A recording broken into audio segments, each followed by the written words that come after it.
Hello, beautiful world. Welcome to episode 13 of Outrageously Evolving Podcast with Lara Green and Sanitary agreement. It's episode 13.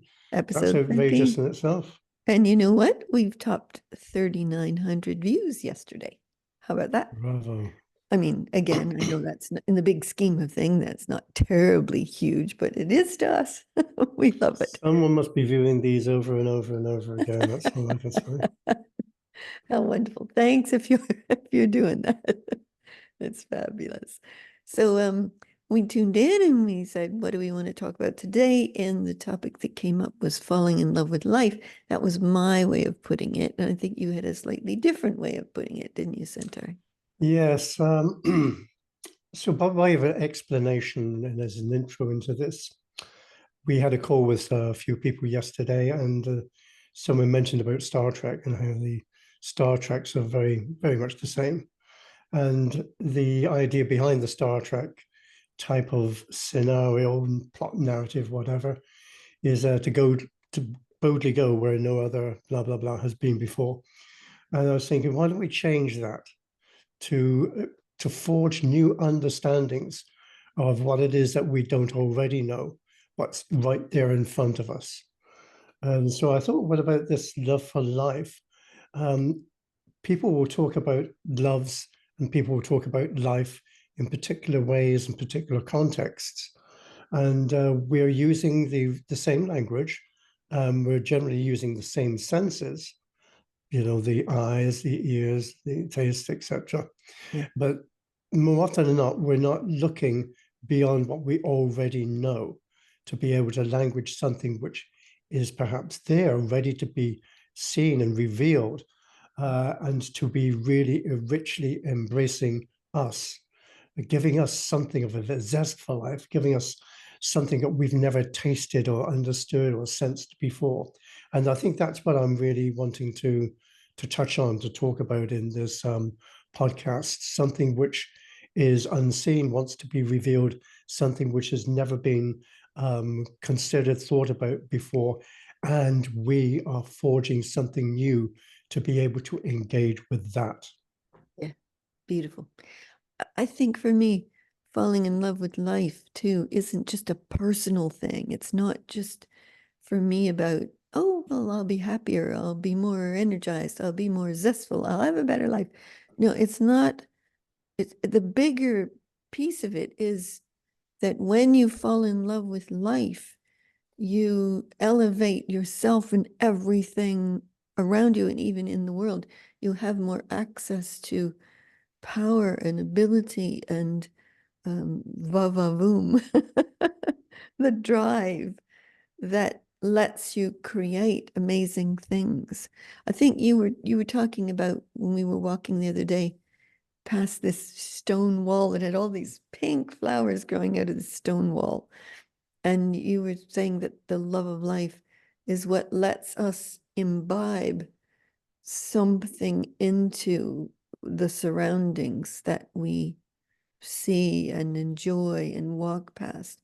It's like our love of life translates into an evolutionary potency that lets all of life thrive more vivaciously around us, I would say.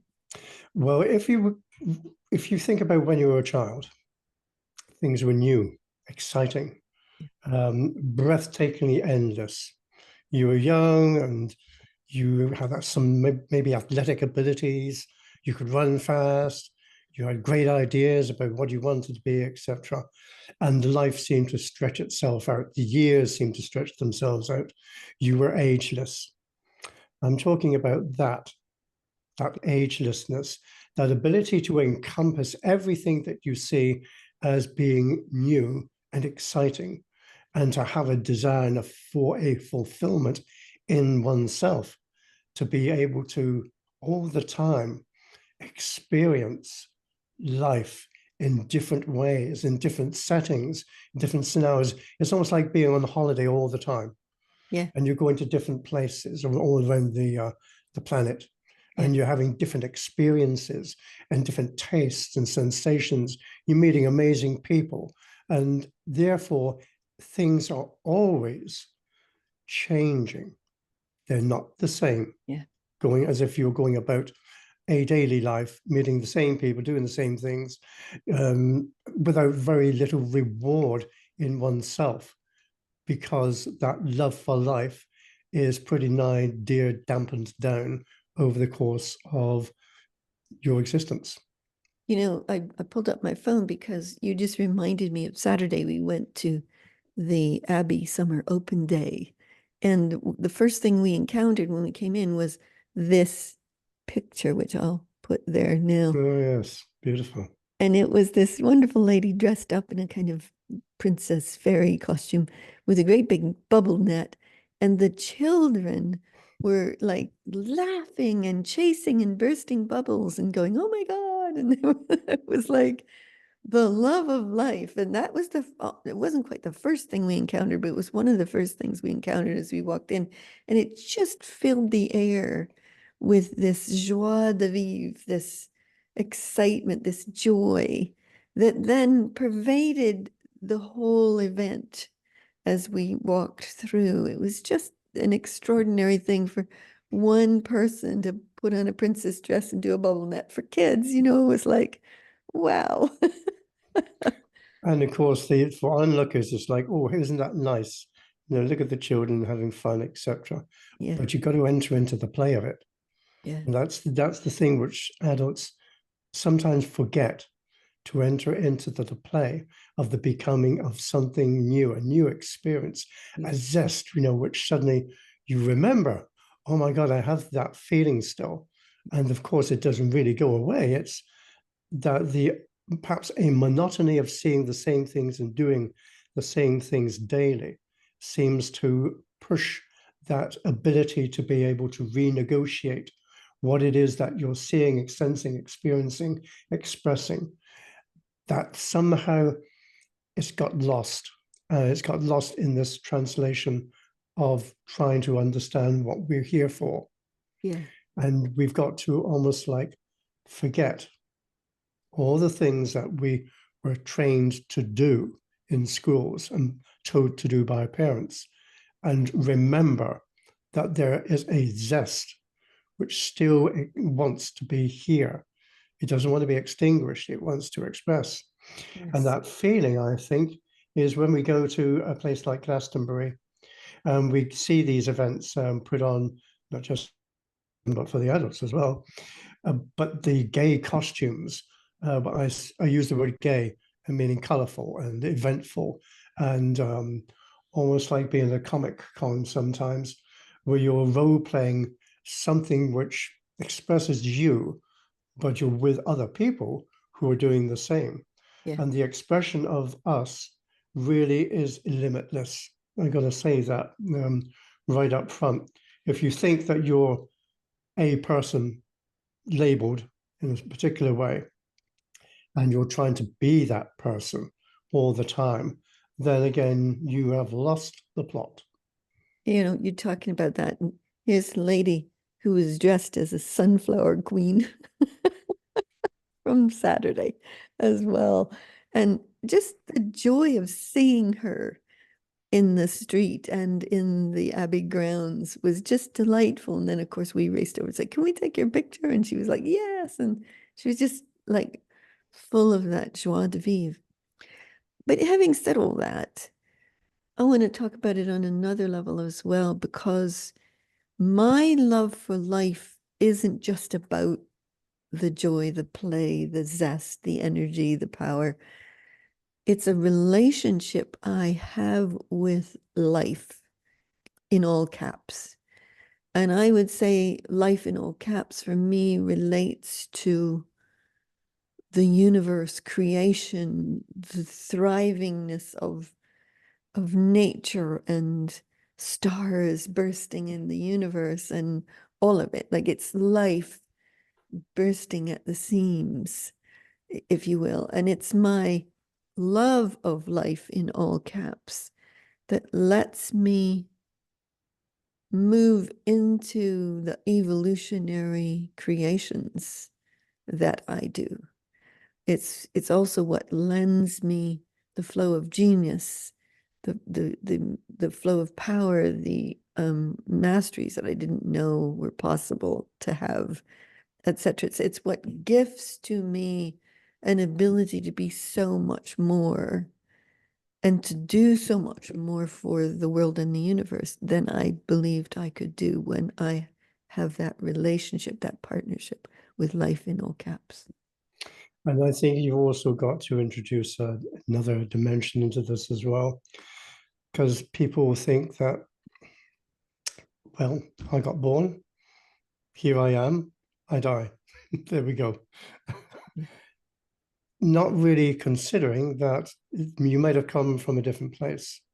You might have had another lifetime experience in different universes. You might consider yourself to be born here in this world, having known nothing else. That may be true. That may not be true. Unless you live in a sense of wonder of your own origins, of what is possible, of what is doable, of what is creatable, of what is unknown and unseen. And yet you are the one, you are the pioneer to translate all of the things that come to you from all multiples of sources, not just perhaps from what you understand about this world, but perhaps from many other places. Then your life is going to be shaped in a particular way. And it's not going to have that glorification of wonder that it could have because it's been confined to a particular setting, a particular context, and that you are living that setting and context.